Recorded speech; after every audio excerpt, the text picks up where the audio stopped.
right, so before we get into more and more discussion, because I feel like this is gonna be we could go on for days. Welcome back to the Degenerates. We're back, another episode. I've got my new good friend Diego. Actually, how do you want to be known? Like how do you want to? For me to like refer to you. Introduce like, me as Diego the Fuego. Diego perfect. the Fuego. Okay, yeah, the Fuego.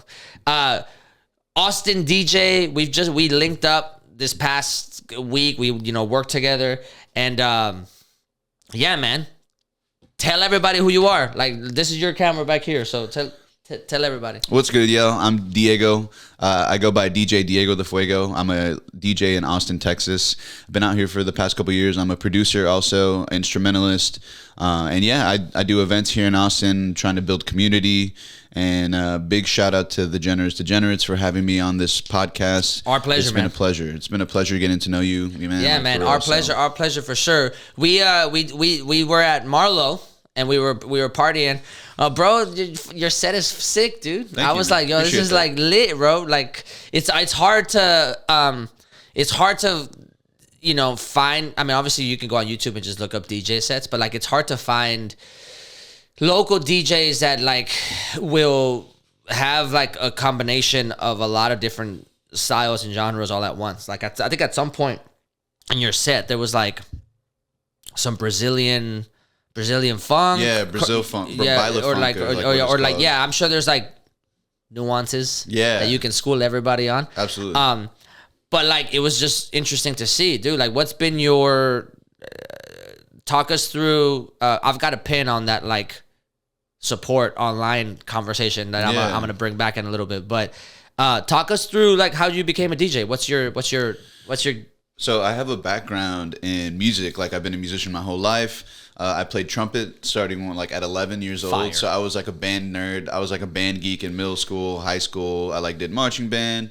I played in the jazz groups, and then I continued that, and I went to Texas State for a few years, which is in San Marcos. For music? For music, yeah. I originally wanted to be a music teacher because, What kind of music? Like, what was your degree? Just music education? Music education, yeah. Okay, cool. And so, ideally, because I wanted, like, all the music teachers I had played such, like, a heavy role and, like, a heavy impact on my life. And, like, a lot of the times they were there as more of, like, teacher/guardian figures, because I was always at school pretty much more, if not at the same amount of time that I was at home.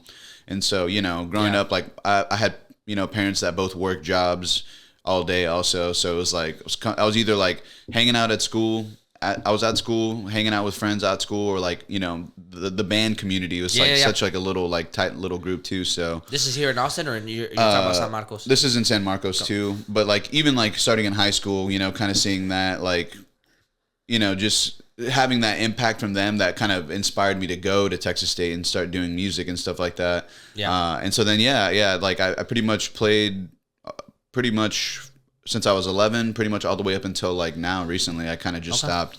I've been doing like DJing more full time. But then I started producing, making beats and stuff like that in like 2019. And so then that's what kind of opened the door for like the electronic music side. Okay. So, after that, I basically, like, I had a really good homie that DJ'd in San Marcos. And so he's the one that kind of like inspired me to try it for my own.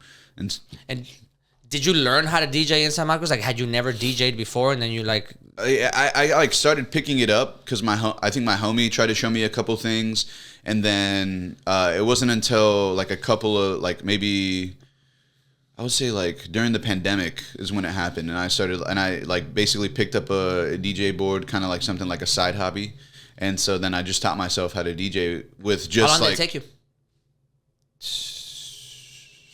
I mean, honestly, it only took me maybe a couple months to like kind of really get down and understand it. And I think I'm really lucky just because of the prior knowledge that I've had. Yeah. Like, man, like it's really given me an edge. I feel like when it comes to just like being comfortable learning, there's like so many other like etiquette things I feel like that I learned, and like, it helped. Like, I know how to like, it's all different, like you play in front of a crowd. And like you'll get the same energy, if not, you'll get a different energy when you like DJ a big ass crowd too, right? But it only takes like a couple of those like moments, you know, you kind of get the anxiety out, you know, because it's a different kind of energy you feel. Yeah. But I feel like the prior experiences of like performances and like concert, you know, the etiquette and stuff, it really kind of helped me like kind of get all that under control. What was the like?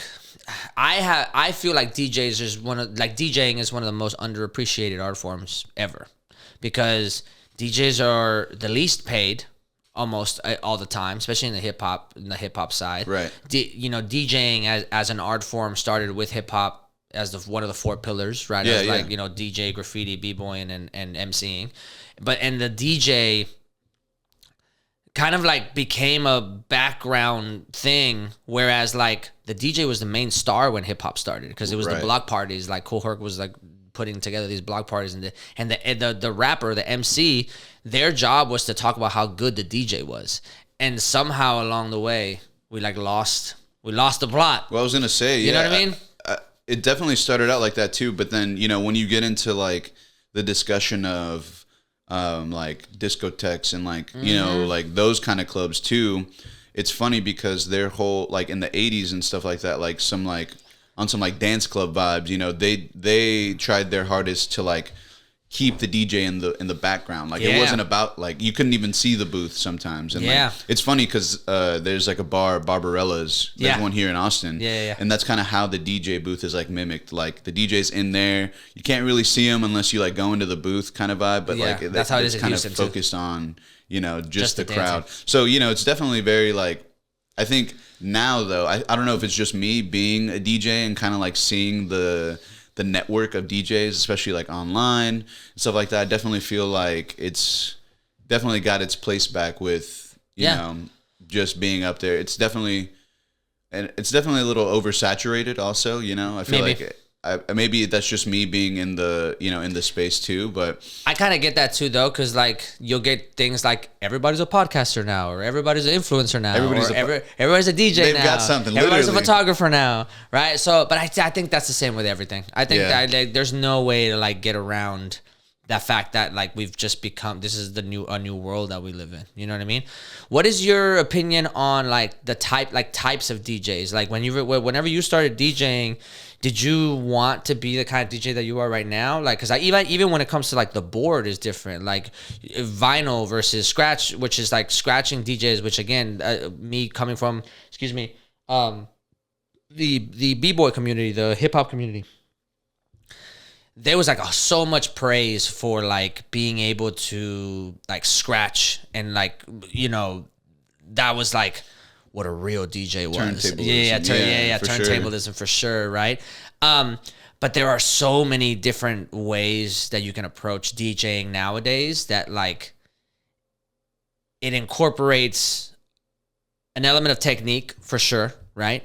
But then like the software is so good now that like a lot of old school heads would be like, it does a lot of the work for you. However, it then opens the door to explore so many different types of music that you may have not have even heard before, because you were so worried about technique and being able to like, you know, match, you whatever the term is, right? You so much technique involved that you were like, you have to kind of have to stay in this genre, right? But like now you can go and get like, you know, some music from India or some music from Africa or from wherever, and then like start to incorporate it, and like, because you don't have to rely so much on like the technical aspect of what it used to be, it allows for a different type of creativity. What are your takes on that, of everything I just said? I mean, I think it's definitely been like a pillar in the DJ community. I mean, you know, especially like the old school, you know, that's like turntablism, vinyl, scratching, and like a part of me though really appreciates it. I have been like working on like that a little more progressive as like we've gone, because I want to try and be as well versed like with doing anything, you know. So I've got a couple turntables and stuff. Nice. So I just need to like. Do you have a favorite DJ that does that? I love like DJ Premier. Like Premier's like, so good. Qbert, have you seen Qbert? No, I don't think I have. Bro, you got to see Qbert. We're gonna take a little pause. Yeah. We could do this all day if we were. I was gonna say, man, there's so many really dope like DJs that are like doing stuff like that too. I think there's another younger kid that I heard about. Like he just won one of the DJ competitions. He's from San Antonio. Oh, fire, dude! But yeah, like I have another homie. His name is Dopez. He's like another. He's won like scratch competitions like that and stuff. Isn't too. it crazy? So, yeah, like just like seeing him and like pulling up on his stuff whenever he's just like going like scratching or doing a set and stuff is just stupid, right? It's stupid. It's super stupid. Because I come from that world. I used to be snobby about that shit, dude. I used to be like, bro, like if you can't do that, you're not a real DJ. Right, you know what I mean? Right. But then like since obviously like you kind of I got out of it, and then like now I have so much appreciation for all the different kinds of DJs that there are, because it's like I feel like it's one of the most underappreciated art forms. So what going back to the question, like what are you like, are you the kind of DJ now that you like kind of wanted to be when you started, or like are you? Yeah, I would say so. I mean, I think what I really appreciated, or what I like found fascinating, was just like you basically can like cater to your crowd and stuff like that, and like Sure. the vibes that people get whenever like their favorite song drops in the club, and like Right. people are going crazy, like that energy you feel, like that's like something that really like basically like got my attention, and I was like, Right. oh, okay, like this is dope. And then it got to a point where I was like, I can hear like the songs that I feel like would be super dope to go along Your ear with this gets too. better. Yeah. And so I think that's definitely something that I've always had an appreciation for. Like I had like a really good ear, like early on too. So that kind of has helped guide me to like get to where I want to be. Yeah. And so, I mean, I definitely didn't expect the like diversity of everything that I love to come through in the DJ sets, because it wasn't until that I started coming out more into the scenes of like the parties that I like to throw, and there's like other people that do similar like parties of like different genres, Yeah. And so like I've got homies that they do a lot of like footwork party, like Chicago footwork, Nice. or like juke, or like Jersey Club and Drill, stuff like that. yeah. So people are like really into that. Some people are really into like drum and bass and jungle, and like just like playing a lot of that in the mix also. And then you've got like other open parties where it's like you're gonna hear everything. You're gonna hear something you've never heard before maybe too. So Yeah. I think when I started finding myself in the mix with those kind of DJs, I kind of started to know like, oh, this is like more, I think, of like the route I want to take also. It's like just being able to have like a specialized bag of like the tracks that I like to play, obviously still playing like what I like at like parties, or like Sure. hip hop and reggaeton and like Latin music and stuff like that too. But there's definitely a lot of like the homies that I've met out here that I feel like I'm in the network with, that Nice. I really think I have made an impact in that way for me. We were at Marlowe, and I mean, I think people assume that you and I were like rolling together, because I was behind there like working with the cameras and stuff. Yeah. So people kept on asking me stuff, and there was a girl that came up, and she was like, "Yo, do you know if they're gonna play more?" Like this was after your set. He was like, "Do you know if they're gonna play more Brazilian funk? Because like I came to hear like more Brazilian funk." And I was like, "Yo, the fact that like people are that niche, they're like, yo, I'll go out of my house to go and listen to some obscure ass shit. Like that's pretty fucking dope." Yeah, honestly, it kind of all like it kind of that whole kind of little niche of like the Brazilian homies, basically like I kind of found them through like TikTok. I was like putting all my stuff out there, and I put out a TikTok, and it was like, if you love baile funk, like there's going to be some on September 26th, at this address. And it took off. It got like 12,000 views. And like, that was one of the first ones where some people really showed up and were like, yo, I want to listen to some Brazilian funk. And I was like, yo, that's fucking fire. It was dope. And like a lot of the people were like, what? Like, I want to come through. And then some of the people were like, yo, like I found out about this party through TikTok, so I pulled up, and I was like, that's pretty crazy. Like, that's super dope. And it's been fun. Like, I'm just like I appreciate just like the world music in general. Yeah. And so, what's been your favorite gig so far? Probably, honestly, the party I threw. That's like my favorite. That's been my favorite at Marlowe. Yeah. I mean, I think like because we were just talking about like best case scenario, everybody had a great time, and like just being in the event with other people that also really, the other DJs were like, I'm really glad I don't usually get to play stuff like this, so I'm glad I got to like do that, and it was well received by the crowd, and I think that is just one of the like cooler energies and the vibes, and that's so dope. That's probably been like one of my favorites, just because of, you know, like what it created in that space, you know, like people just vibing to the music that we're playing, you know, and like even though they're maybe not be familiar, or it's like a remix of some kind that they might not be familiar with, like they were all down for it. That party on the river looks dope as fuck too. Yeah. I was gonna say those are also like some of my favorites to play. That just looks like a whole fucking like a vibe. Like you're just there for, I don't know how long is it, a couple hours. Yeah, it's like 4 hours. We're out there. Just like out there. It just feels like such a cool like. It feels like such an Austin thing to do, but it also feels like a genuine like. That was a cool idea. Execution was great, and then like it doesn't feel like novelty. It feels like a natural evolution of like, this is kind of what like Austin should be doing. You know what I mean? Whereas like some things feel like they're just doing it for the gram. Right. Some things around the city feel like this is just here because it's supposed to be trendy. Right. I'm curious to know what you're talking about, man.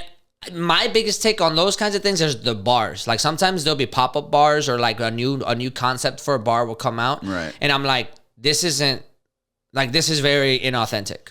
Like it's the owner just came from a different place, right? It's very corporate. It's like somebody got in a room with 5 to 6 people, and they were like, okay, we just bought out this building. How can we make it the trendiest bar in Austin or in Houston? Because it happens in Houston a lot too. Like, how can we make it trendy? What do we do? You go, okay, the theme could be like, neon, or the theme could be blah, or the thing could be right. And then like they like spend a fuck ton of money, and then they get it there. They hire everything, and then they pay all the influencers to come out and like have a whatever, right? Like content, and that is, for me, it feels very inorganic, right? And it also feels extremely see-through. Right. Like, or maybe it's just me, but I feel like I could see right through that. I feel like stepping into an establishment and then like feeling the vibe, and then seeing how the bartenders react to people, seeing what the bar manager is acting like just everything. I'm like, oh no, this is a corporate like a machine. This is a corporate machine, and then they dress it up in like an organic way, right? Whereas like, I don't know, Nickel City. Right. Nickel City is like, it's authentic. Like, it's a dive bar. It's always been that. It doesn't apologize for who it is. Right. And then like, you either like it or you don't. Yeah, I was going to say, there's literally like, you know what I'm saying? And it's like either like, oh, I love Nickel City, or some people are like legit. Yeah. And it's really, I was having this conversation with a couple bartenders last night.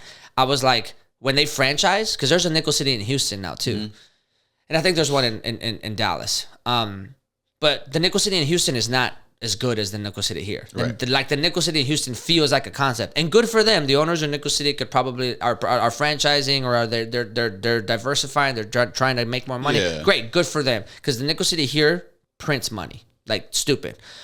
But you can tell when you walk into the Nickel City in Austin, like this was born here. Right. This has the soul of it. It doesn't apologize for what it is. You either like it or you don't. People are not here trying to like be trendy. Like, it just is what it is, right?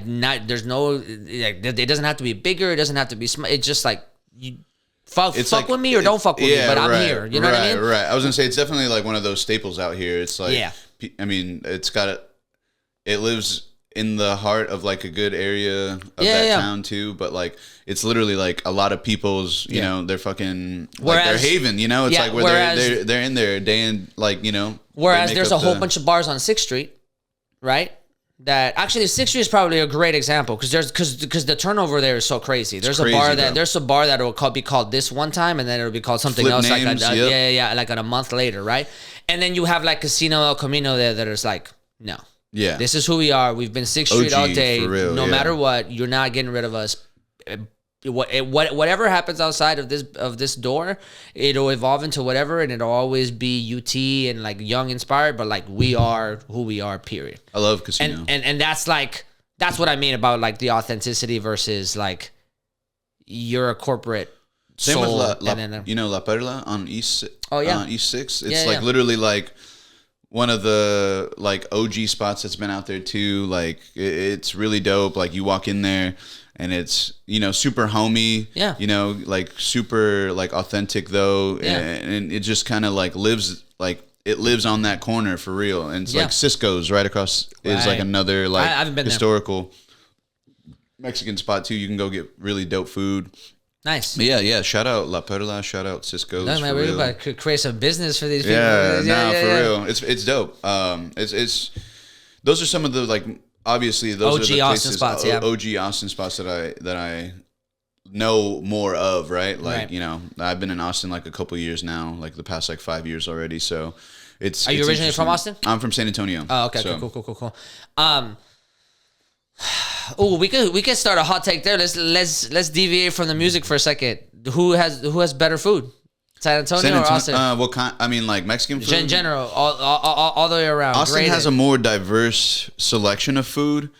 The Mexican food for me personally, I love. I mean, I've always got my heart in San Antonio. Like when it comes to that, like Dude, that big red barbacoa over there. No, Next for real. level. Yeah, I mean the barbacoa, the carne guisada, like those are my jams That's for your real. go-to? Especially like on like the Sunday vibes, you know. Yeah. And like I can go to a spot, you know, that's same kind of vibe, like little hole in the wall kind of by my place, but it just kind of just doesn't hit the same, I think. Mm-hmm. And so yeah, definitely.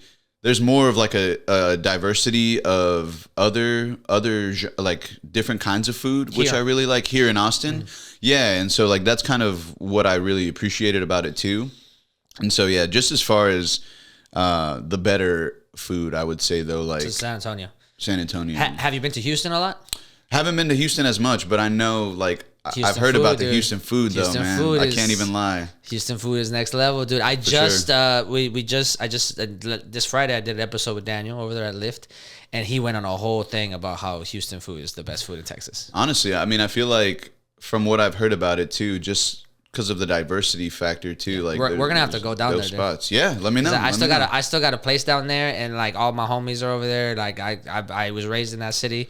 I spent 24 years there, so I'm like, bro, if we haven't go been- out there. I haven't been put on to many spots out there in Houston, go, dude. so definitely put Let's me go. on, bro. I'm Yeah, super yeah. down. I'm a huge foodie, and so that's kind of like what I let's love. fucking go, dude. So yeah, I'm and super like down. I know I have all my favorite bars and restaurants. Like I know a lot of those people. So like yeah. let's fucking Hell do yeah, it, dude. let me know. Let me know. What's your hot take? What's your DJ hot take? Do you have one? Obviously, it's oversaturated. That was your first one. Yeah. So Diego de Fuego is here subliminally saying, "Stop trying to be DJs." I would just say that I'm trying to get you in trouble. I dude. would just say we apologize. should be more vocal about who shouldn't be like a DJ if it's not working out, right? Like, What do you maybe mean by just, that? Like, just kind of like they're bad DJs, like, or like if they're like, you know, if they're bad DJs per se, like they can obviously practice and try to get better, Yeah. but then sometimes you just got to keep it a buck and be like, yo, what are you trying to do with this? You know, like, Yeah. do you want to just keep this as a little hobby, or are you trying to like take it as a career? But no, I think originally for me too, like I kind of just started it as a hobby. And coincidentally, I just happened to be like pretty good at it, and so talk then your it shit. literally Talk just your like, shit, bro. yeah, man, for Talk real. your shit. I would say like my hot take is it doesn't matter how many years you've been DJing. Like if If you're whack, you're whack. if you're whack, you're whack. Yeah, like if you're whack, you're whack. Like motherfuckers have been DJing out here for 15, 20 years, and they're not the greatest, or they're just whack. It has to be. It doesn't even have to do with like. Are you getting into necessarily the whole? their playing style, but just how they run themselves as a DJ sometimes too. Just a little bit. Does this get into the conversation of like corporate, like it's all about who you know? Like if their network is like really, if they know some important people, they'll still get certain opportunities. 'Cause this Yeah. happens in the performance world a lot. Like some people will 100% be it's like about some who you performers will be ass, Right. Like ass sandwich, dog. Like it's not. This is not a. But they can market themselves, or they like.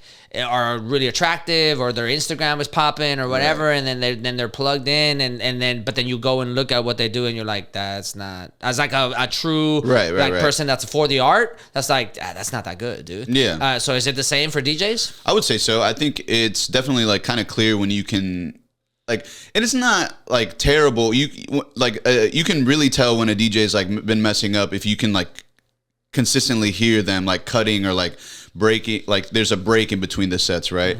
But I think there's very far and few between, you know, people make a couple mistakes here and there, but I think like just because you've been in the game for longer doesn't mean like you're gonna lay it down the way that you need to, or like you're gonna fucking play the best set. And so I mean, and I'm just speaking, I think, for a lot of younger DJs, considering that I am a younger DJ. Coincidentally, I just happen to have like a hella good background in like education and music and stuff, and so I would just say like, yeah, like doesn't matter how old you are as a DJ. Definitely, like if you can play, you'll find your way in there. Like you'll solidify yourself. That's a pretty good artist hot take in general. Yeah, that's probably not exclusive to DJs. Let me see. I feel like you got more. Do you have a DJ hot take? My DJ hot take I outgrew. It was like because I come from I was a b-boy dude, and like I'm a hip hop historian. Like it's like hip hop saved my life. Yeah, I like just legit. Like I was like the first. I was a kid in Second Ward, Houston. It's right on the east side of Houston. I was like, it was a gang infested like neighborhood, Hispanic, Latino, Black, like your typical inner city movie. What you see in movies. That was pretty much my childhood and my teenage years. And I think I fell in love with dancing when I was 13, 14. Became so obsessed and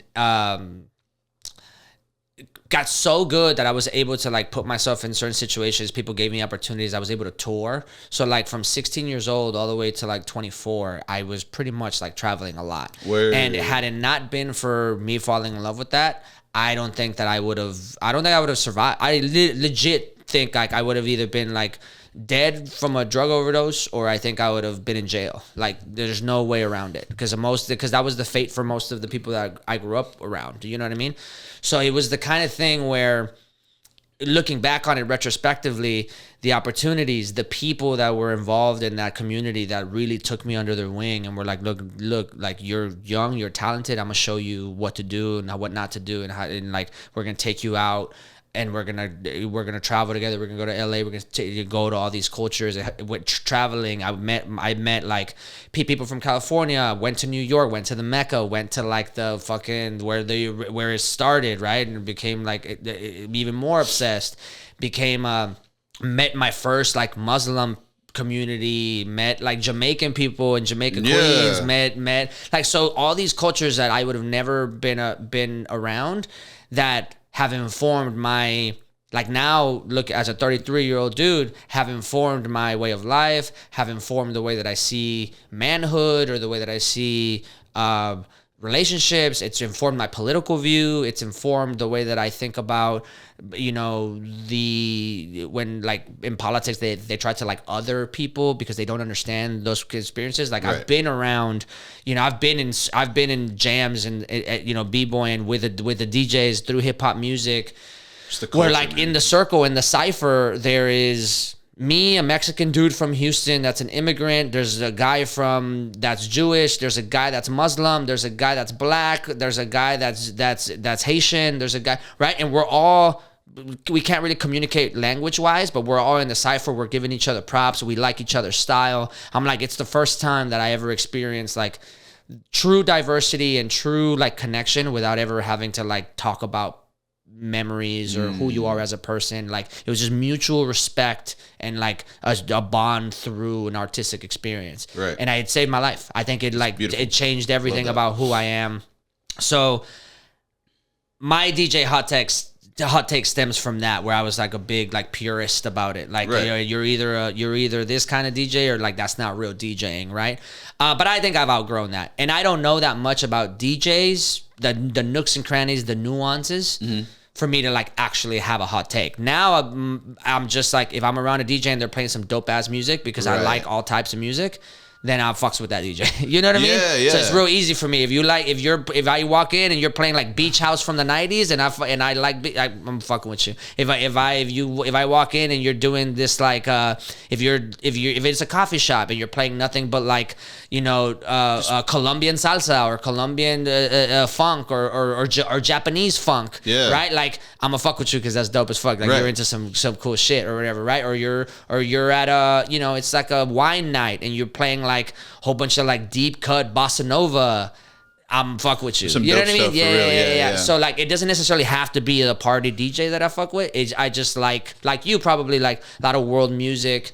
If you're able to like give me a jazz mix. If you're able to put like Jay Dilla and some jazz, you infuse it all together, bro. I fuck with you. Yeah, yeah. So, there are so many like. There's not enough, but there are really dope people that do shit like that also out here, and like. And I know enough in general that like, if I see you on a board and you're plugged in, cool. But then if I see a vinyl come out and you're able to then, I'm like, okay, like I know enough in that sense that I'm like, okay, you're gonna get a little bit more, like not more respect, but I'm gonna look at you and be like, that's dope. Like what's up. Yeah, that's dope because you have to go collect all that. Right. You have to go to vinyl shops and go and get that, and like you have to sit with that. It's like a lived experience at that point, as opposed to like I heard this song, bought it on Apple Music, now it lives on my Serato or whatever the fuck it is. Right? I was gonna say, yeah, like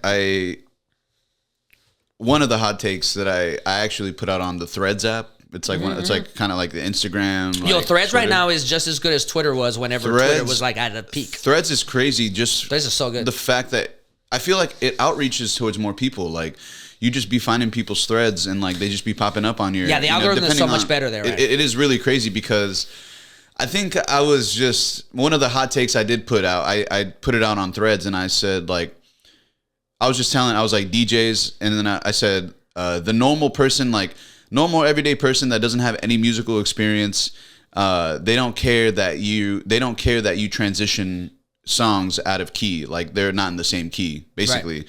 I was like, they don't care, they just want to hear the next good song. Music. Yeah, they just want to hear like you laid down some good tracks. I was like, they don't really care like that you're like you're staying in the same key, or like you're playing in like the the minor key of that major key, kind of vibe. And it took off. It kind of blew up. I had a lot of people and were they mad at you? Literally, bro. Yeah, a lot of DJs? a lot. They literally, so many were pissed. They were just like, nah, this isn't it. Or like they would just be like, nah, this isn't true. Like people will literally walk out and leave your sets if you're not doing that. And I'm like, man, no, they're really not. And for me, what was funny though is I feel like it's hard to be the everyday normal person that's not a DJ and being able to comment on that and being like, you know what, you're right. Like everybody that was giving their opinion was like another DJ or somebody that did music. I think so. All right, let me play devil's advocate here because I'm a musician too, right? So let's see. I think I agree with you. I think you're right. I think the normal person isn't like analyzing what they're listening to in real time. Right. Nor would they know. Nor is their ear good enough to know we're in E minor right now. Right. So you've got to be, if you want to get, they play in the parallel major, parallel minor, or whatever. Like nobody's actually saying that for sure. And if you're already like sneak peeking like the next song and they fucks with that song, they don't care. They're like, yo, I hear Missy Elliott is coming, and like I'm ready. Like right. I'm gearing up. You know what I mean? I also think it's partly impossible. Say you're doing like a Bad Bunny night. Bad Bunny doesn't sing in the same, like there might be some songs of Bad Bunny that are in the same key, but like you're gonna go through his whole discography. You're gonna try to figure out a way to keep it all in the same like musical. Like, right. It's ridiculous. Like you're gonna play the hits because you've got an hour and a half, and you gotta play Zafaera, and you gotta play Titi Me Preguntó, and you gotta play Nueva York. Like you're not gonna be worried about what key these things are in, right? Now, however, I would assume that if your transition is so bad that that the ear naturally goes, "Oh, that felt weird," that's probably what they mean whenever they say people will like can tell the difference between a good mix versus a bad mix, because that happens in regular music. Like somebody will like be soloing on a guitar and then they'll hit a wrong note and people will be like, ooh, like you'll see the visceral reaction, but they're not gonna like walk away. You know what I'm saying? Because maybe in a perfect scenario, I was thinking, because you're just like in a perfect scenario, like I would do a sick ass transition just in general, like because I feel like I have it down.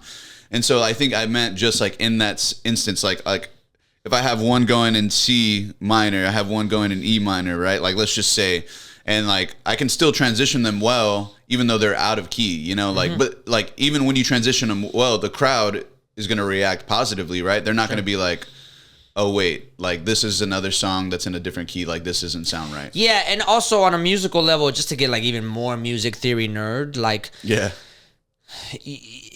it's not, I would assume that it's also not even about the key. If your chord progression in one song ends in a fucking E dominant is shared by a whole bunch of other keys. Yeah. So then you can switch. You can what's it called? Modal interchange. Yeah. You can change your modality, and then the ear's not going to like freak out about it. Right. You know what I mean?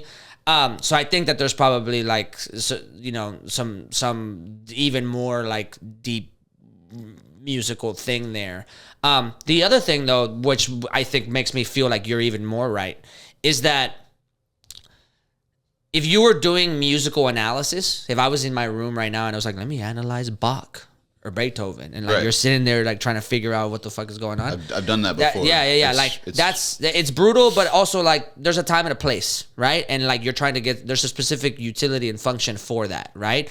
But if you're DJing in a club or in a bar or in a coffee shop or whatever, like part of the DJ's job, my opinion, correct me if I'm wrong, is to feel the vibe of the room. Yeah. Part of it is part of the reason why it's communal. Like part of the DJ's vibe is, yes, I have got some stuff that I want to play today because this is what I'm feeling and I have a little bit of say. But also like if I see if I look up and the demographic is mostly women, okay, then I gotta like, if I look up and the demographic is mostly men, okay, I gotta like figure this out. Oh, I you know, the job is to keep the party going, right? Or to keep the vibes going. If the ladies aren't dancing, that's not popping. And that means that you have to make decisions in the fly that can inform what you need to play or how you're going to be moving from point A to point B, and you don't have the fucking time to be like, what key is this in? Right. Like, you know what I mean? They'd be like, oh, I've got to do that, and I've got to make sure I stay in A. Like, bro, stop. Figure out how to get these girls to move. You know what I mean? Figure out how to get people walking through, like walking by that can hear you go, I want to go in there. Like that's the goal. You're trying to like make sure people walk away from that night being like, bro, it was such a great night. Like we danced so much, blah blah. It was good. That's what you want. That's what you want out of that experience. It's not a musical exercise to try to impress musicians. Right. It's a curated experience to try and move people in a short amount of time. Yeah. You know what I'm saying? Absolutely. And I don't mean move people like dance, but I mean like actually like move people internally, like move them to do things. But go get another drink, man. I like this place. I want to stick around. Like, you know what I mean? Go gossip more with their friends. You know what I mean? Feel like they're creating core memories with it. Literally. Like, you know what I'm saying? Like that's the job. There's never been like, it was funny. I was just talking to a homie and I was like, there's never been a DJ that has made me want like.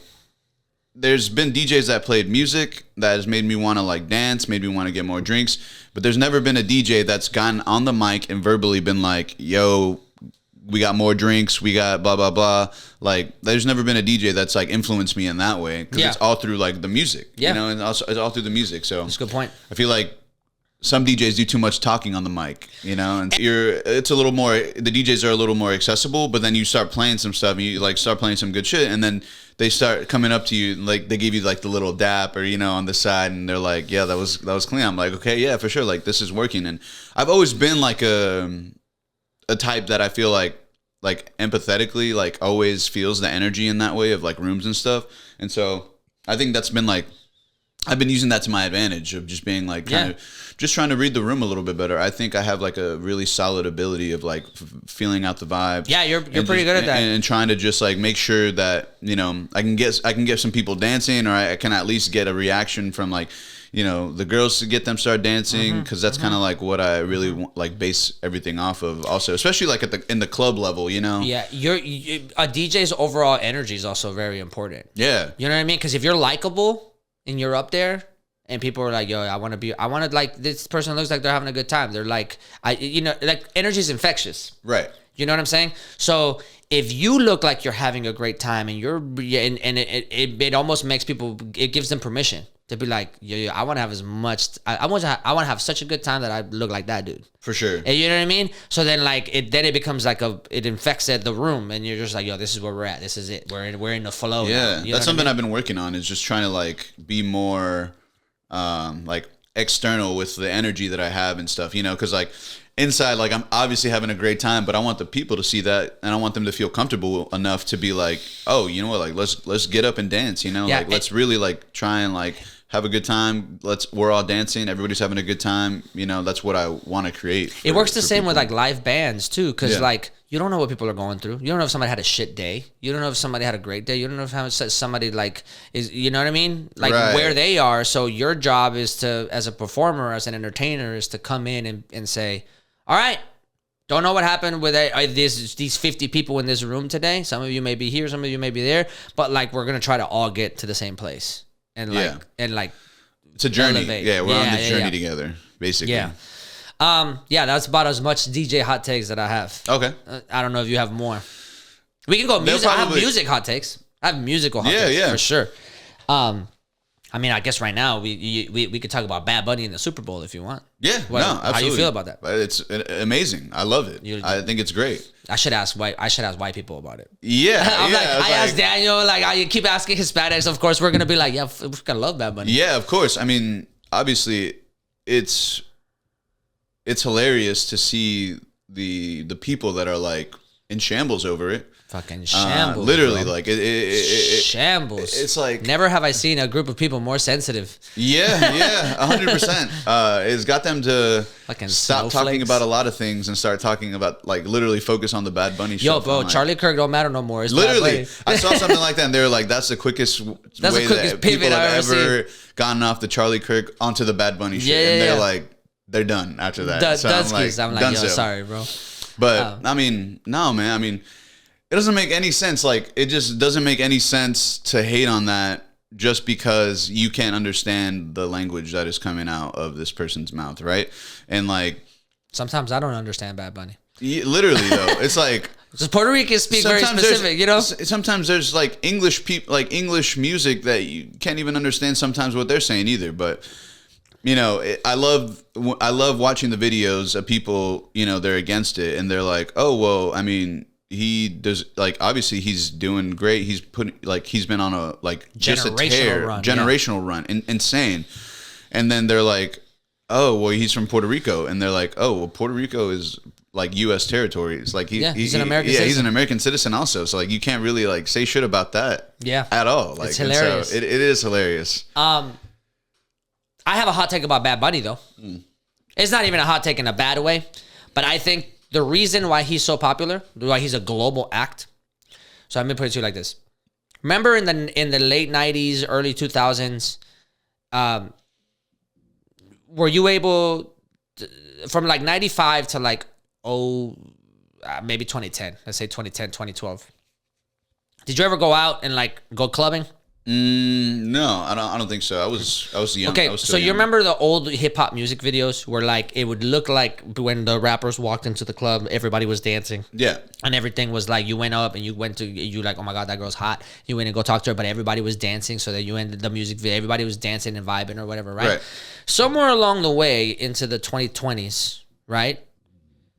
That's not what a hip hop club looks like now. You have to order a section. The bottles, you're there, the bottles, blah, blah, blah. There's not a real dance floor where like everybody's participating. Now everybody's in their own little like section, their own little things just to look cool. And then it's Instagrammable, this and that. And it costs a fuck ton of money. And like they've profitized it or whatever, right? Yeah. So like the soul of that essence is gone. However, when you go to Hispanic and Latino bars / clubs, and music like Bad Bunny's comes on, it is essentially the same vibe as when what hip hop used to be Right. in that era. Because you go and nobody's putting Bad Bunny so that you can be in your own section. It's everybody, let's go. Yeah. Like everybody needs to be dancing Everybody's right dancing, now. Like yeah, prioritize immediately. yourself right now because the jams are on. You know Right, what I mean? right. And I think that's I think that is one of the most important things about not only nightlife, but just like letting loose, like decompressing is like movement. That's why people say like exercise is important or whatever, right? Like, but just movement in general, and then plus it's dancing, so it's community and like community, and there's like a lot of like chemical endorphins and shit like dopamine and all that bullshit, right? But I think that's why he's so popular, because his music encapsulates, not only is it great music just to listen to, but it also encapsulates it's like it gives you a directive. Like I can't wait to go out on Friday night. Like the amount of women that I know that are like, man, I can't wait. Oh, during COVID, it happened a lot. A lot of my friends, in Houston when we were over there, they like Zafaera came out during COVID, and they're like, the fact that I can't go out and fucking shake ass to Zafaera is a problem.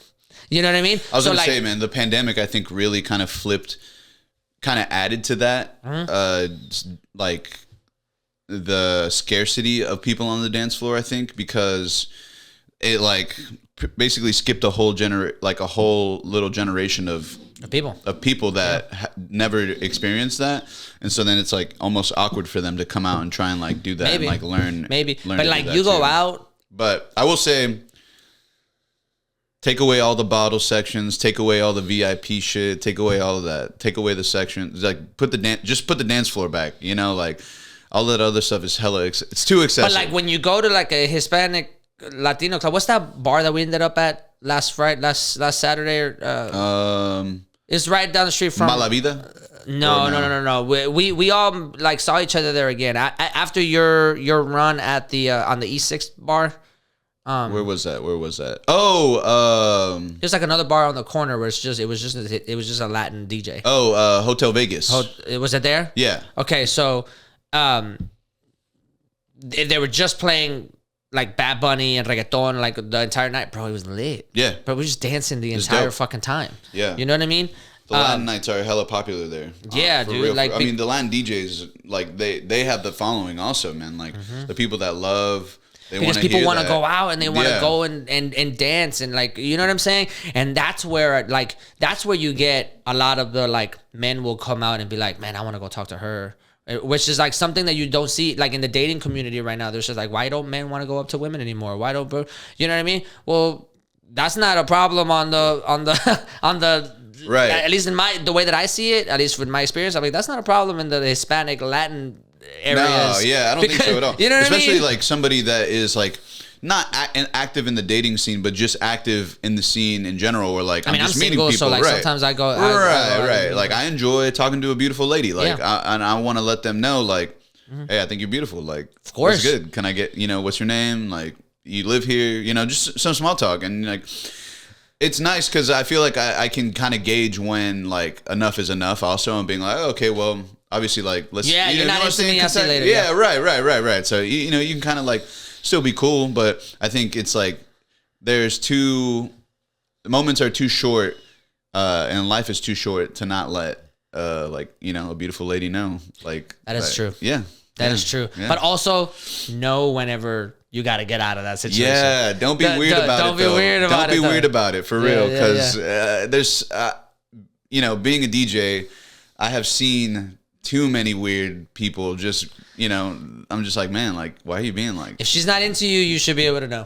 Right. If she's into you, you should be able to know. Take no for an answer. Like no is an acceptable answer. Absolutely. No is a 100% an acceptable answer, and it shouldn't fucking tear your heart apart. No. Like, it's fine, dude. It's not a big deal. Just keep it moving. You know what I mean? Right. Although I think, despite what people would like, fuck the male loneliness epidemic is what they call it, which I think is fucking ridiculous. I think it's so. I have a whole thing that I'm working on where I'm like, this is ass. Like, this is not a real thing. That's like a thing that started recently. Yeah, it's just a lot of like incels that are like. Well, like the red pill people. Yeah, Also, like, oh my god, like shit. men, you know what I mean? Like men are so lonely, and like it's women's fault, and the feminist movement did it. I'm like, no, you guys just don't know how to talk to women. Yeah, and I like hate you know those what I kind of mean? people. Like, and I'm so it's not a real thing. But there's also something to be said about like you're gonna take the no, and it's not a big deal. But I also think women have a harder time with rejection than men do. So I think it's a double. I think it's like a two things happening at the same time. Like men are probably a little bit more apprehensive of going to talk to women, but also women won't historically don't make the move because rejection for them is different than rejection for men. It probably goes down it goes down in their head in a different way. 100%. Imagine you're a beautiful woman and you get rejected. You're having a bad day. Right. I mean, I think you know what I mean. I think just because if I get rejected, dog, I'm like, look, dude, it's fine. I get it. Right. Like, I mean, I think that goes to show maybe it's like, especially if you are a woman who doesn't really approach men at all, sometimes that can be different, because it's like if you're the one approaching a man and they're like, oh, like I'm okay, like I'm good, I'm good, and then it can be kind of like a bit of a shock, and they can be like, oh, okay, well, just in some cases, some women don't know how to handle it. Luckily, I feel like most of the women that I do know too are like chill, and then, like I've seen them interact with people also. And then, but a majority of the time it is guys that are putting out the shot, like putting up the first shot and like being like, okay, well, let's just see how it goes. Yeah. And, if it goes, it goes. Austin's a great city for that. There's a lot of stuff going on. You active in the dating scene out here? I don't know what that means. Active? Like I'm constantly, like I wouldn't say active in the sense that like I'm just constantly dating. Are you meeting people? Or, I'm okay. I'm up for meeting people. Right. I'll say that. Like I'm single. I think I do better in person. Do you go out with women like to dinners and stuff like that? If we get to that point, yeah. I mean, there's been a couple dates that I've been on, a couple dinners. Cool. The dating apps. I have less luck on the dating apps. I have better luck in person. Like if I am out and about, I have better luck like meeting somebody. Be like, oh, hey, do you want to like connect or whatever? I tried the dating apps, but I think more like I gave those a rest like years ago, and then when I started DJing, I'm like, it's probably not like the best idea being on a dating app, just because I want to protect my business, and stuff like that too. And it's like, and plus I don't really want everybody it's kind of one of those things where it's like, I'm not for I'm not for everybody, which is great, sure.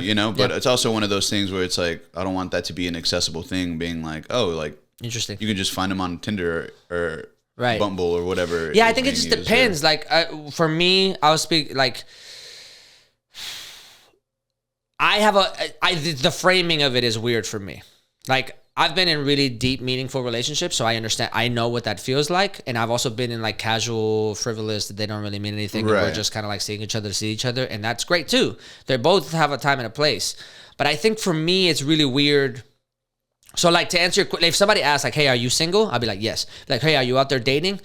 Yes. Like if what you mean is like, am I making myself accessible for an experience whenever I go out? And if I see somebody when I go out that I'm like, oh, this woman is gorgeous. Yeah, I'm gonna try it. Like, okay, you know what I mean? Sure, If that's what you mean, I'm doing that. That's pretty much, what I mean? Yeah.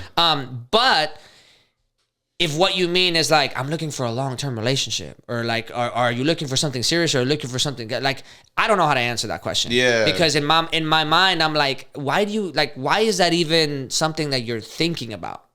Right? Like connection is connection. You could say I want you could say I want something casual, and then somebody will come along and change your entire the world. Whole game. Right. Yeah. So like, why would you even say it to begin with? Right. Or you could say you want something long term. Somebody could come along and say like, hey, I'm moving a month, and that month might be a great experience, and then afterwards it might just be fun. You know what I'm saying? Right. Like you really don't know. So I'm open to accepting whatever comes my way. A lot of people have that mindset of like, they're like, oh, I'm dating long term. Like I want to date long term. I'm like, but how do you gauge that if you don't know like how to connect with this person like after like the first encounter? That's a great point. I mean, I was gonna say something akin to that. Like, what how do you know? Like if I tell you I want something long term and you say the same, it almost feels like immediately like we have to do it long term. Right. Whereas like, I don't know you. You don't know me. Like absolutely. we've gone out on we've gone to dinner twice, and we went to go get ice cream once, and we saw a movie. Like, that's not enough time for you to know, like, I want to like share a bathroom with this person. You know what I'm saying? Though, like, it's not enough time. I can't even like, I mean, unfortunately I had like a really bad last relationship experience, and that was like last year, but that sucks. Like, even I had been dating this person for about 2 years already, and like for me, it still wasn't even enough time for me to really gauge like, oh, like this is the long term, like this is gonna be like a forever thing. Like, the last relationship I was in ended in January, and we had been really good friends for 5 years. In those 5 years, we dated for 3.5 years, and we still ended up breaking up because of mutual, like, we wanted different things. I mean, people change, right? Man. Like, it's literally it's one of those things.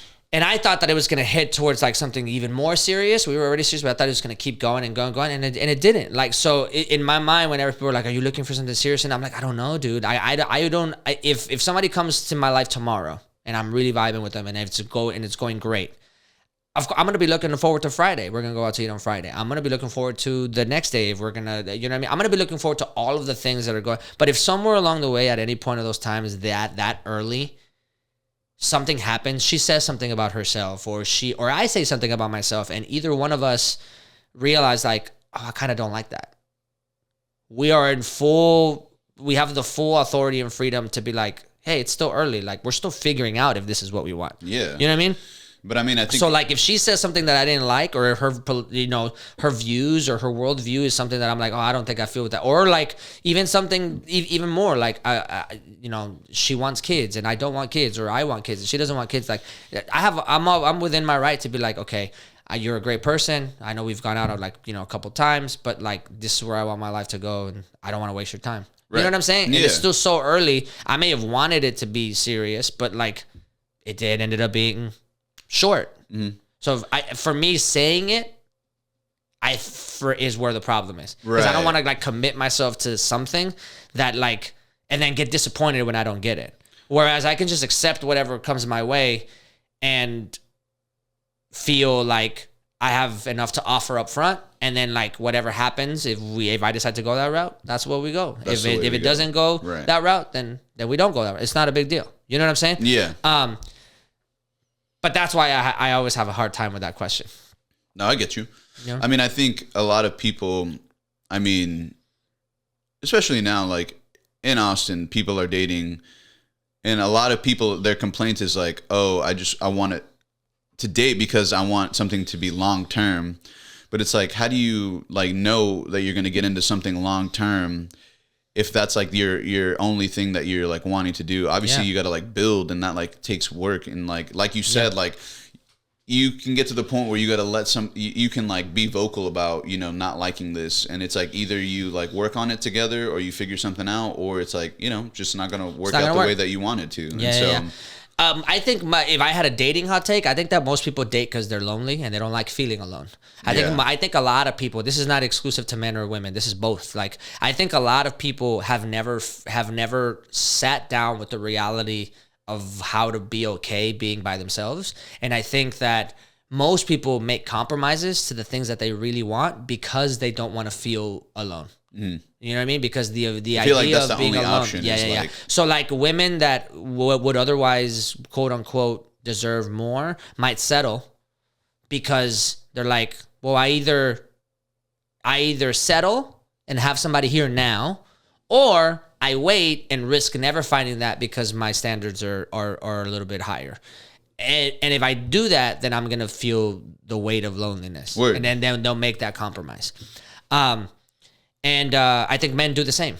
I think men will have a girl for a long time. They don't know if they actually want to get married, or they want this or they want that, and then they wait, and then all of a sudden they get to the point where like the woman's like, well, I want something, like you either marry me or not, and they're like, okay, fine. Like, it's not like that they in their mind they're like, I'm deeply committed to this idea of being like in this eternal love with you, but I just haven't thought about it or whatever. But then they make the compromise. Like, what's the alternative? She leaves and I don't have people here. I don't have anybody here. I'm not doing that. Right. You know what I mean? So I think a lot of people, I'll even go as far as to say is like the majority of people dating I love should not be together. I love to be alone. Like I can't lie. Like I like my privacy. I do. I like being able to work on the things that I want to work on. I like having goals that are independent from my love life. I like building stuff for myself. Yeah,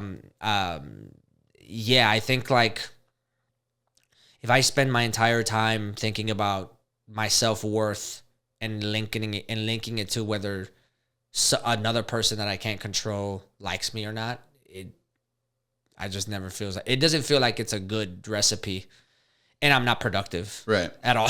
You know what I mean? Yeah. So yeah, I don't know. So anyway, I am dating. I am out there. I am open to it, but I don't know if I would like say as like that's like my top priority. Right. You know what I mean? No, I get you. I mean, yeah, I mean, I love my alone time, like, just so much. Obviously, just the weekends are usually when I'm not even at home most of the time. I'm always out in the mix doing something or DJing or, like, you know, at these events and stuff. So that's the other thing. Our schedules probably don't even allow for a cohesion of like being able to like spend time together effectively. You know what I mean? And like if it is like, it's like, yo, like,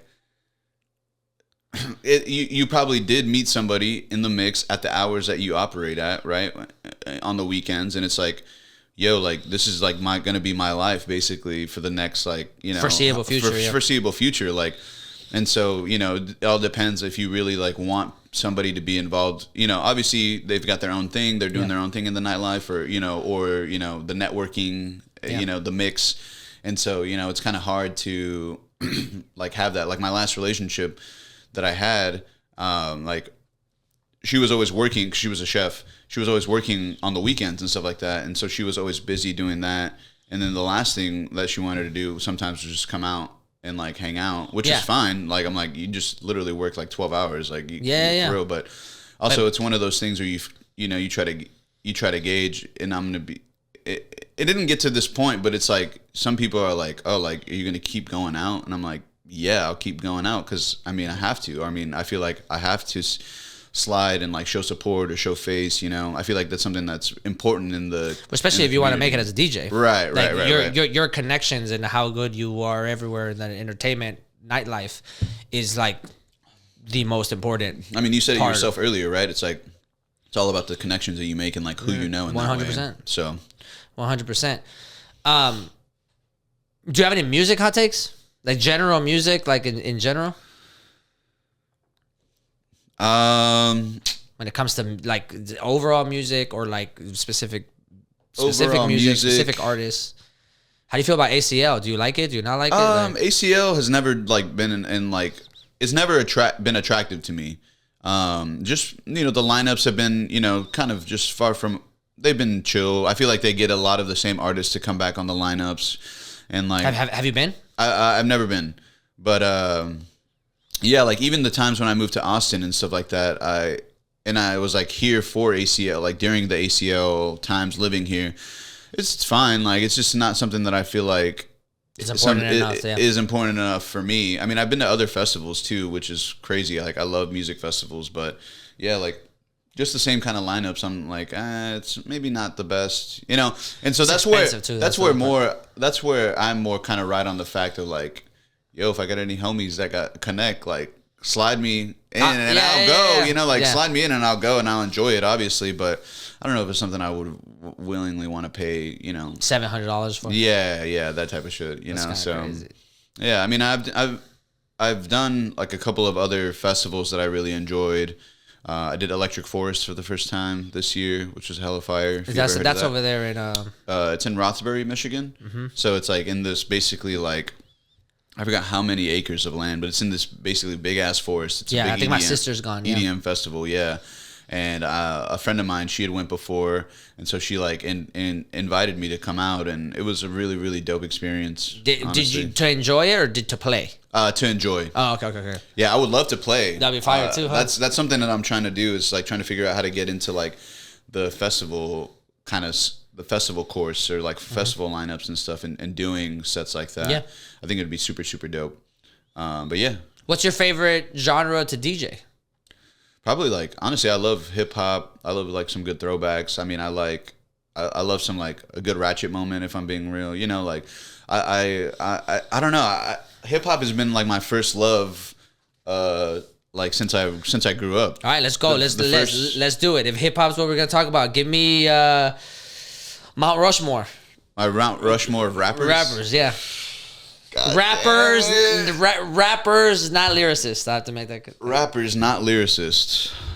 Let's see. Yeah, rappers, overall rappers, and then we can have a separate Mount Rushmore for lyricists. With just straight rapper, like just straight like totality, like Gray's rappers, the totality. I'll give you mine if you want. That way it can inform what. Yeah, you yeah. Okay. Number 1, Jay-Z. Number 2, Kendrick. Number 3, let's see. Biggie.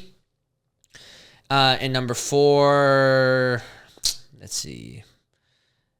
For today, I'd be okay with number 4 being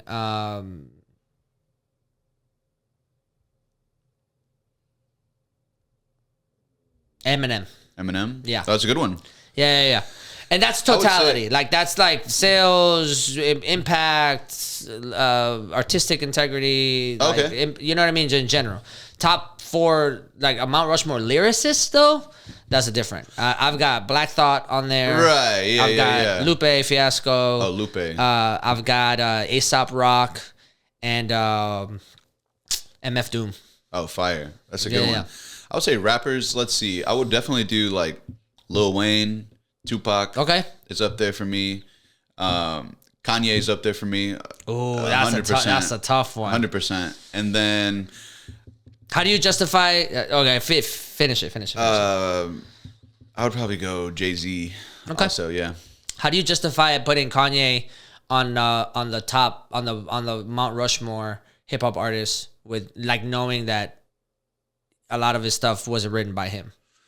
I would just say like I think a lot of the stuff at the beginning that he was putting out, like he tried so hard to like make his name known as a rapper, which is funny given the fact that he doesn't write all of his stuff. But right. I think just on like the impact itself of like the production of the music and like putting all of that together, like, you know, obviously like it takes like a special kind of talent to just like put it all together, I think, to make it into like a, you know, like a masterpiece, if you will. And like that's just like the rappers, right? Like, I don't know. I feel like, because do you have trouble reconciling who he is as a person with the music? Like right now? Yeah, absolutely. In general, absolutely, yeah. In general, absolutely. Because it's like all of the stuff that's been going crazy, like he's been going crazy on it, is like. I mean, he's kind of a shit human being. Right. Yeah. And I'm like, and it's just, it sucks to see like one of your heroes, you know, like just fall from grace, basically. Like, and it's just like do you still listen to Kanye a lot? I keep some of the music in a rotation, but there's like some older stuff. Nothing really new, honestly. Like I haven't. All this new shit's ass. Yeah. And I keep some of like the, you know, the early stuff, like Graduation. Like there's always that like. What's your favorite Kanye project? He made Graduation. My favorite Kanye project. Is it Graduation? Damn, I don't know, man. That's a hard one. My Beautiful Dark Twisted Fantasy is amazing. That's the one. Just so many really good ones, and I'm a big Life of Pablo fan. I have Kanye hot takes. I mean, so the preface for everybody. I've talked about Kanye on the podcast before. I don't like him as a person. I think he's a shit human being. I also think he's obsessed with being popular, not obsessed with being artistic. Right. And he just so happens to to have a talent for great production. I don't think he's a genius, and I don't think that we should revere him in the way that he's revered. However, his musical run is undisputed. It's undeniable. I mean, it is undeniable. It's undeniable. So, for art's sake, we can have that conversation. Yeah. I don't support him. I don't. But I think he's a shitty human being and the stuff that he's done. I don't and the support stuff him. That surfaced recently too. I'm like, man, I don't support him at all. I stopped supporting him after Twisted Fantasy, really. because I kind of like saw the writing in the wall like really early. Yeah. So, but hot takes in terms of Kanye, I think My Beautiful Dark Twisted Fantasy, or not hot takes, but my opinions. I think My Beautiful Dark Twisted Fantasy is the like top 3 best hip hop albums of all time. Period. Like everybody included. Definitely. I think top 3 hip hop albums for me that are like, if we had to put them in a little capsule, send it off to space, this is representative of hip hop. I think My Beautiful Dark Twisted Fantasy is in that capsule, is that time capsule for sure. So is To Pimp a Butterfly. I think that is like, a good I think To Pimp a Butterfly is number 1 actually. Like for me, it's it's like the epitome of the Black experience in America. Hip hop being an American art form. I mean, I think To Pimp a Butterfly is the quintessential hip hop album. I think My Beautiful Dark Twisted Fantasy is in there, and I think if I had to put a third one of album, it'd probably be at any given day. It'd probably be like either Illmatic or Mad Villainy. Mad Villainy is an amazing project. Also, yeah. So like, but I do not like Life of Pablo. Yeah, not a Life of Pablo fan. I don't like Yeezus either.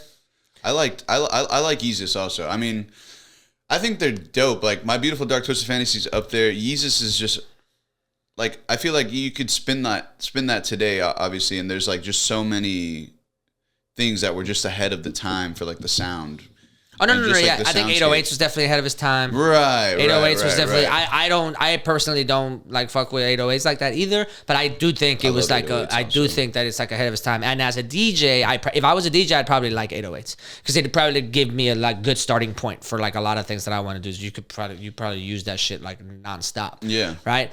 But I think the thing about Kanye being a hip hop head, like when Yeezus came out, it felt like everybody was like, oh my God, this is revolutionary. This is blah, blah, blah, this and that.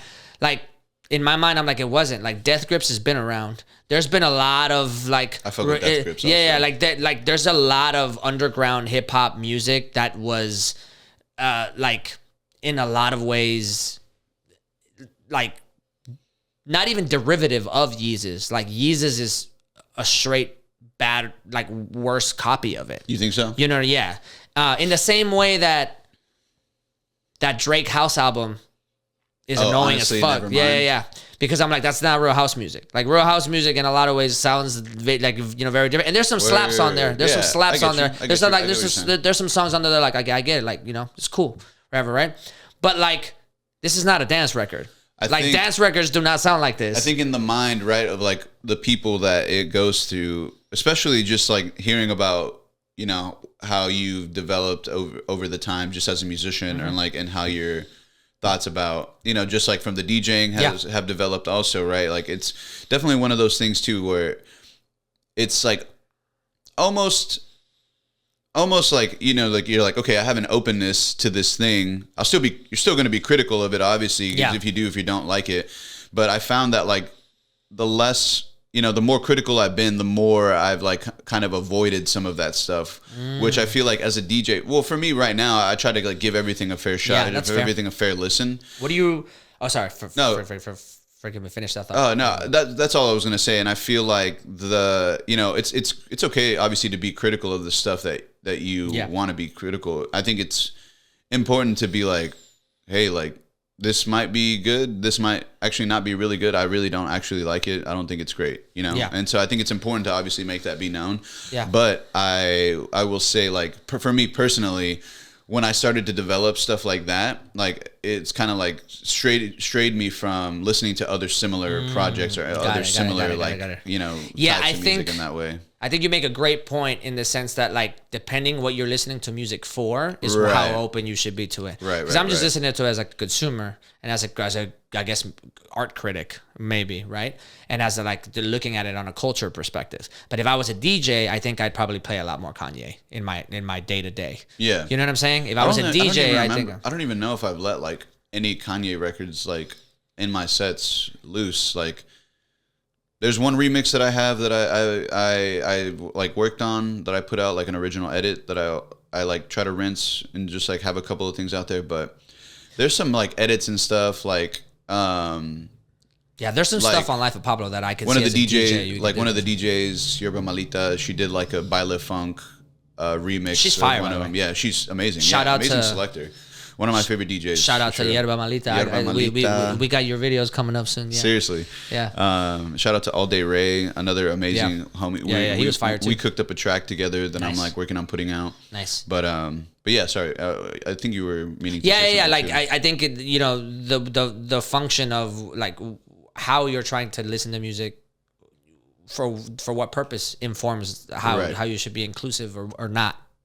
So I can see that. I can see that. On an art just an art critic perspective, I'm like, yeah, Kanye is an incredible case study of the art being so good that it creates such a tug of war inside your mind in real time about the complicated nature of how of the person people, that made the of how people can be, which is a really interesting case study because most art that like transcends time, you don't find out about that art being good until almost after they died. Like very few artists are celebrated in real time, right? That's like a rarity even in the other art forms, right? Like, you know, Michelangelo, True. Van Gogh, like you know, there's a lot of art that you didn't find out how Basquiat, like there's a lot of art that you didn't find out how great they were until after they passed. So they didn't get celebrated in their time, which in a lot of ways does a good service to who they are as people. Because if they were shitty people and they find out that that their art is phenomenal, you almost like sanitize how shitty they are. Because that's not the important part. You're not watching them in real time do something shitty. You know what I mean? But to the artists that are celebrated in real time, especially when they're that good, you kind of put a spotlight on how complicated they can be. Yeah. And Kanye is like the epitome of that. For sure. Because a lot of things get conflated. Like I think the word genius gets thrown around a lot. And I just don't think people understand what that means. And because people resonate so much with the music, it clouds the definition of certain words. Perception of what that is. I'm not saying he's not good at what he does. Right. But like a genius is somebody that understands what they're doing. You know, like understands it to the point where it understands how it affects culture. Like there's only very few geniuses out there in the history of the world that have ever existed. Like few people that are like, this person is a genius. Who are some people that, off the top of your head? That are artists or just in general? Because this is not inclusive to like art. I would. So like Einstein is a genius. Yeah, you know what I mean. Yeah, you can name from art or just from total popular, like total. Einstein is a genius because he literally figured out a new way to think about the universe. You know what I'm saying? And his discovery influences absolutely everything about how we live life now. Right. Like we wouldn't have most of the things that we have now had it not been for Einstein. The world wouldn't have gotten smaller. We wouldn't have figured out the atomic bomb. We wouldn't have been a super like it. Literally, and a lot of the things that we keep figuring out, like world shattering. A lot of things that we keep figuring out about the universe prove his theory, and he couldn't even figure that out because he didn't have the technology. So he was so smart and so like revolutionary in that sense that he was able to come up with when he came up with the theory of relativity. It's so good that the more we keep finding out about the universe, the more true it gets. Mm-hmm. And he was able to do that with just pieces of paper and math. So like that's a genius. I was gonna say, you know what I mean? I'm gonna nerd out for a second because I love anime. Okay, and, cool. I'm into one of them called One Piece, and they have One Piece is so good. Yeah, there's a character that they mirrored after Albert Einstein. Yeah, and he's got like the German in the English version. He's got like the German accent and everything. That's too. funny. And like I just thought that was like a funny resemblance to make. So that's kind of like what I think about whenever I use the word genius. Genius. And That's. Yeah, in an artistic sense, like if I wanted to label an artist a true genius, I think I would go towards like Dostoevsky maybe or Shakespeare, like writers that are like, you are operating on a different, like you're capturing the human condition in a way that like it resembles philosophy and morality, and like you're tying a lot, you're operating on a different, level, right? Which I think is very difficult to achieve on a pop culture type of way. If I wanted to put it specifically to music, I think a genius would probably be. You say like Paul McCartney? No. No. I don't even think Paul McCartney was the best Beatle. I think George Harrison. George Harrison is my favorite Beatle. Yeah. I think George Harrison is definitely the best Beatle. Maybe the genius of.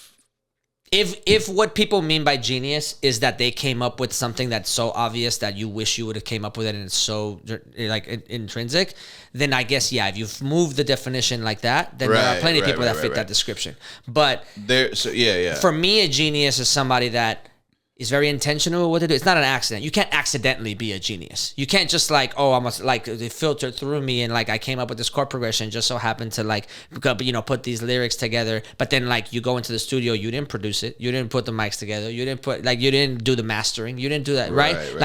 You weren't informed in any of that. You just did the thing and somebody else, like the finished product had a lot of collaboration involved, and then you get credit for the genius, right? Like that to me doesn't cut it. You know what I mean? 10 other people. Yeah, involved in it. I'm not saying that 10 other people are the catalyst for why it sounds so good, but like Michael Jackson's Thriller is great, but Quincy Jones had is the big reason why that sounds so good. You know what I'm saying? Absolutely. So like he's a phenomenal singer, he's a phenomenal and his ear is immaculate, but like Quincy Jones, without Quincy Jones, Michael Jackson doesn't sound the way he sounds, and that's just a fact. You know what I mean? So if I had to label a musical genius, I would say somebody like Fela Kuti, maybe, or like Prince. Prince probably like gets really close to that metric because he played a lot of his instruments. He played every instrument. Yeah, he was a producer. He was so meticulous about the mix and so meticulous about the mastering. Like Prince was really like a Swiss Army knife of music. Absolutely. As opposed to like somebody that's just really good at one thing, and then everybody around them, it's their job to make that one thing pop. Whereas like Prince is like, no. I can see everything. I can see everything in real time on the back end. That's a great point to make. Yeah. You know what I mean? And unfortunately, whether people like it or not, to me, Kanye doesn't fit that description. Word. Kanye fits the description of somebody that is really talented, that can hone into something intrinsic and ineffable about him as a person. He definitely has a good ear for beats. His production is great. Insane, it's phenomenal. There's right? no denying. Right. Sure. There's no denying. But even then, I don't think he's a better producer than Jay Dilla on a producer sense. Yeah, right. You know what I mean? In terms of like how insane Jay Dilla really was, dude. Like it's stupid, right? Like you've seen that sample breakdown of like "Don't Cry." Oh yeah, dude. And like all of that stuff is just like insane. Man, I think Kanye just has a really great. His talent is figuring out a way to have just enough underground appeal and just enough provocative mainstream sensibility. Yeah. Which is a talent in and of itself. But not genius. Yeah. Okay. You know what I mean? No, I mean that's a good point. You know what I'm saying? Because like.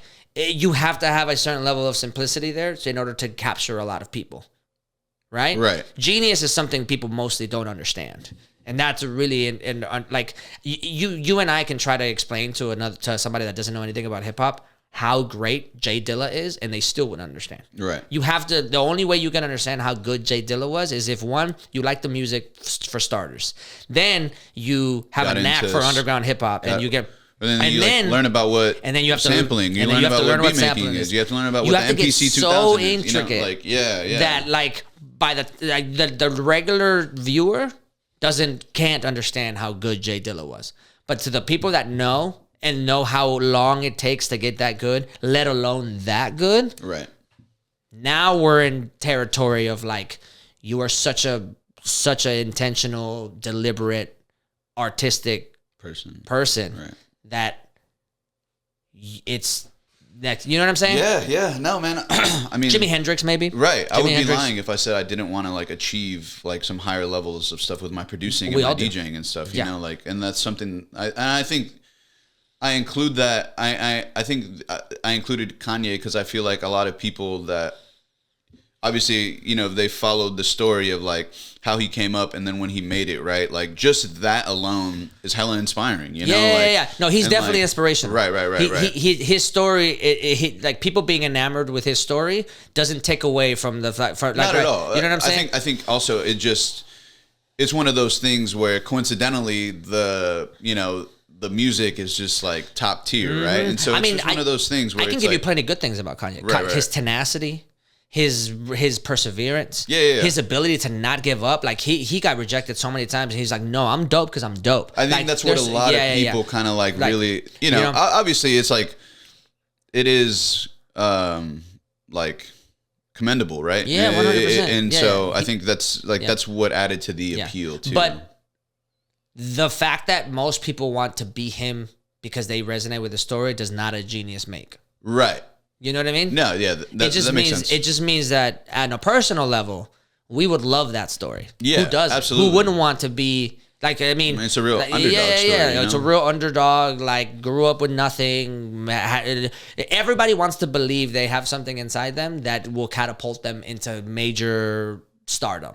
Everybody wants to believe that. So for the fact that you see stories where it actually happens, of course you're like, that's so what I do you want. think? Do you think people are, you know? So would you say that not everybody is going to have that in their life? Well, I mean, by definition, most people won't have that. Right? Yeah. I think most people won't have that. Do you think that it's something that can be developed, or you think that it's something that's like you either got it or you don't? I think that there's an intangible quality to talent and like the way that you can move through your art. I also think that it's an artist's responsibility to know the history of what they're trying to do. So there's an intentionality there. But I think that the defining factor of whether your creation is going to reach the masses has very little to do with how good you are in general. Mm-hmm. I think it has a lot to do with how ready is the world around you willing to accept what you have to offer, right? This goes back to like a lot of art gets recognized after people die, right? Right. How ready is the world around you ready for you and the art that you have to say? And then how marketable you are.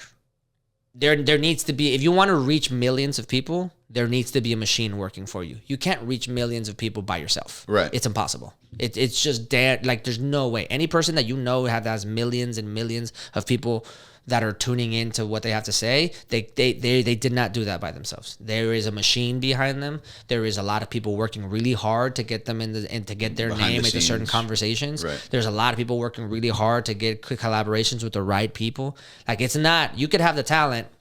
I mean, I'm sure you know people, especially as musicians. There are musicians out there that are phenomenal. That are like, bro, they spend 6 hours a day on that guitar, on that bass, like every day. They are better than a lot of the people out there that are touring right now.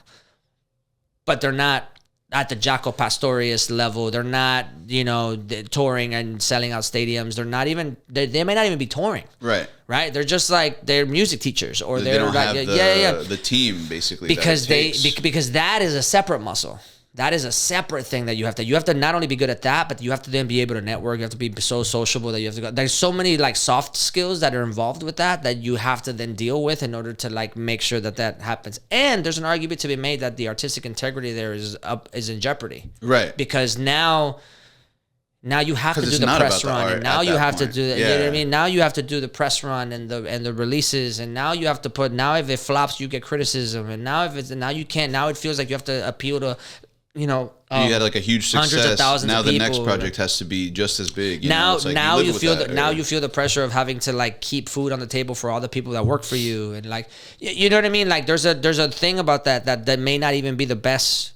There's a double-edged sword for sure, especially if all you want to do is do art for the sake of art.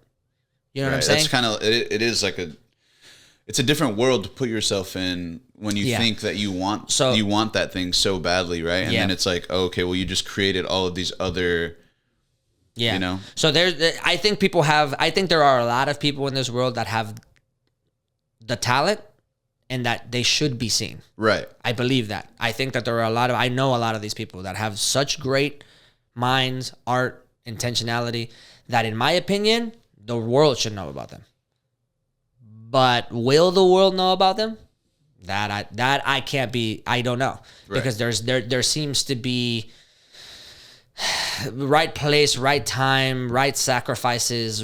You know, for all of that to kind of culminate into the perfect storm and then catapult you into like a, you know, I don't know. Yeah. You know, there's some pop acts right now that I know people that can do that better. There's some songwriters right now that like catapulted into major stardom that like, I know songwriters that can write better songs than that. Write better, yeah. Yeah, you know what I mean? Real.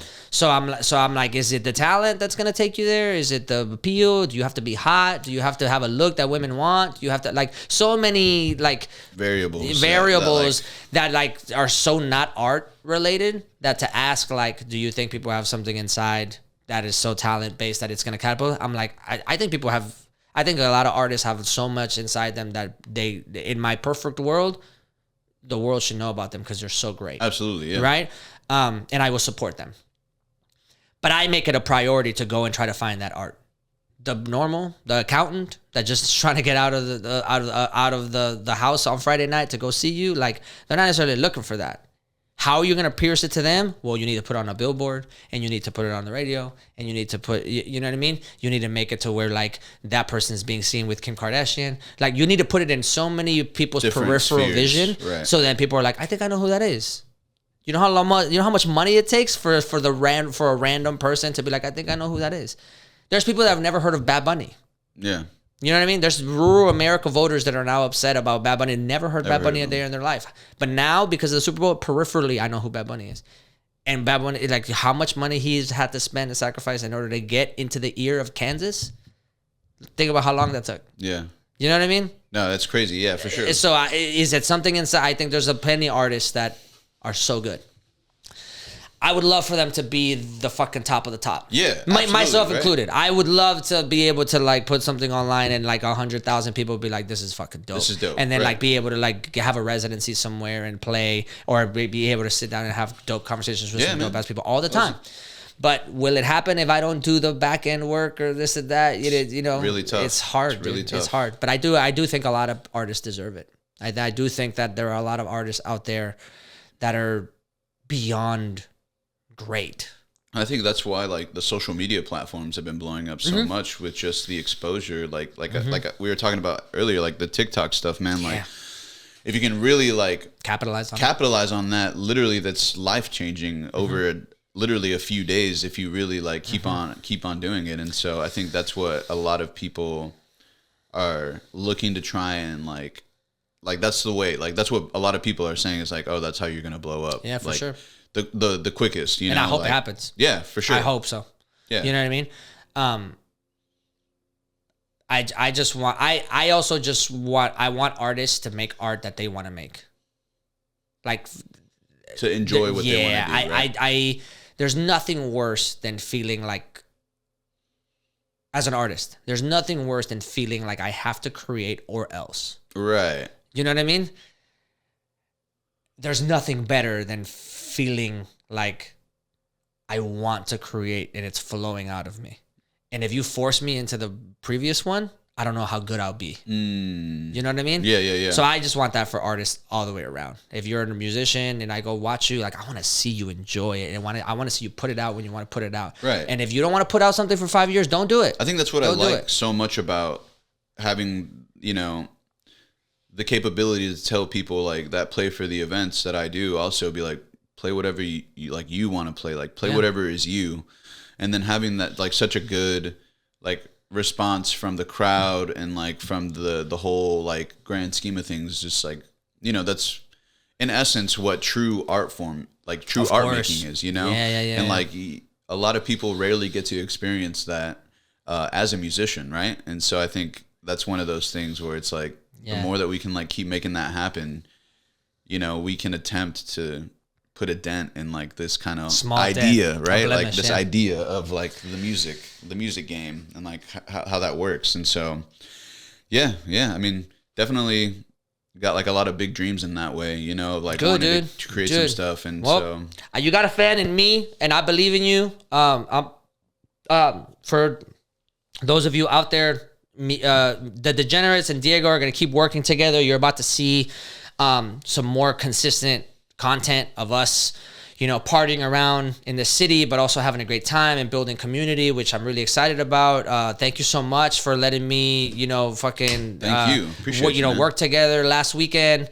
And I'm excited, dude. I'm excited for where this is gonna go. If you're out there, if you're in Austin, Texas, and you follow, like, share, subscribe. This channel is completely self-funded, so like we're not taking money from like anybody except for what we want to do. It informs how we go forward. But if you're also in Austin, Texas, and you like these conversations, please, just watch, share, leave a comment.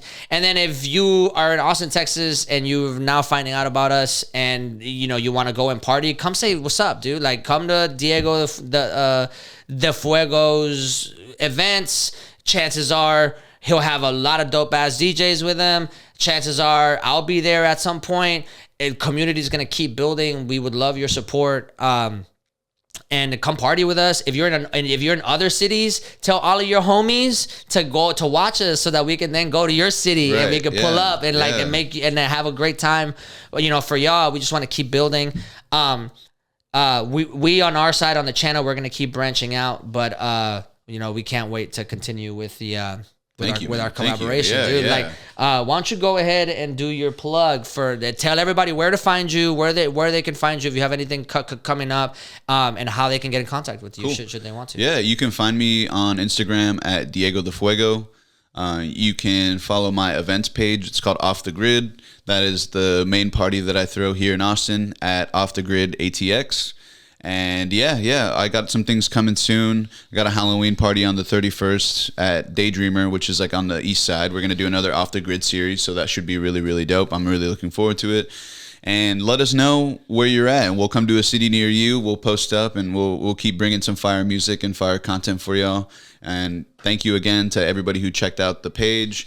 Shout out to the generous Degenerates. And little tongue twister for you. Yeah. And we'll see you next time for sure. For sure. All right, guys, until next time, peace.